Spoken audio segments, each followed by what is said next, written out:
പെരിന്തൽമണ്ണയിലെ ഈ ചരിത്രപ്രധാനമായ വിജയം ജനങ്ങൾ സമ്മാനിച്ച ഏറ്റവും മധുരതരമായിട്ടുള്ള ഒരു ബഹുമതിയായിട്ടാണ് ഞാൻ കാണുന്നത്.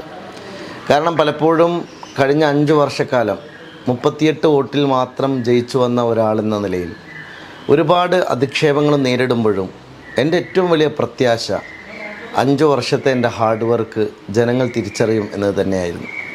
ഞാൻ പ്രവർത്തിച്ചത് അത്രയും ഈ നാട് നിർമ്മിക്കാനുള്ള സ്വപ്നങ്ങളുമായിട്ടാണ്, അതിനടിത്തറ പാകാനാണ്, അതിൻ്റെ നിരന്തരമായ ഫോളോ അപ്പുകൾ ചെയ്തുകൊണ്ടാണ്. വികസന പ്രവർത്തനങ്ങൾ എന്ന് പറയുന്നത് റോഡും പാലവും മാത്രമല്ല എന്ന് ഞാൻ പറഞ്ഞപ്പോൾ അത് പലപ്പോഴും കമ്മ്യൂണിക്കേറ്റ് ചെയ്യപ്പെടുമോ എന്ന് ചോദിച്ച പലരും എൻ്റെ സുഹൃത്തുക്കളിൽ പോലും ഉണ്ടായിരുന്നു. പക്ഷേ അത് ജനങ്ങൾക്ക് ഉത്തമ ബോധ്യമുണ്ടാകും എന്ന വിശ്വാസം എനിക്കുണ്ടായിരുന്നു. ആ വിശ്വാസത്തിൻ്റെ വിജയം കൂടിയായിട്ടാണ് ഞാൻ ഈ വിജയത്തെ കാണുന്നത്. മറ്റൊരു കാര്യം, ഞാൻ നേരത്തെ പറഞ്ഞ വാക്കുകളെല്ലാം പാലിച്ചുകൊണ്ടാണ് ഈ തെരഞ്ഞെടുപ്പിനെ നേരിട്ടത്.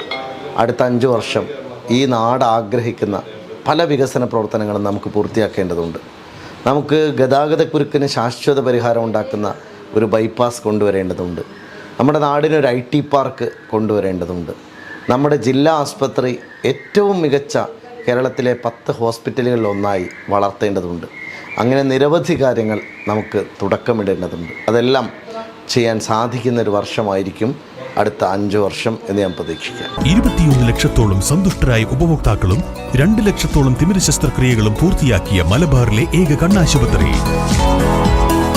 അൽ Salama eye hospital, hospital road, Perinthalmanna.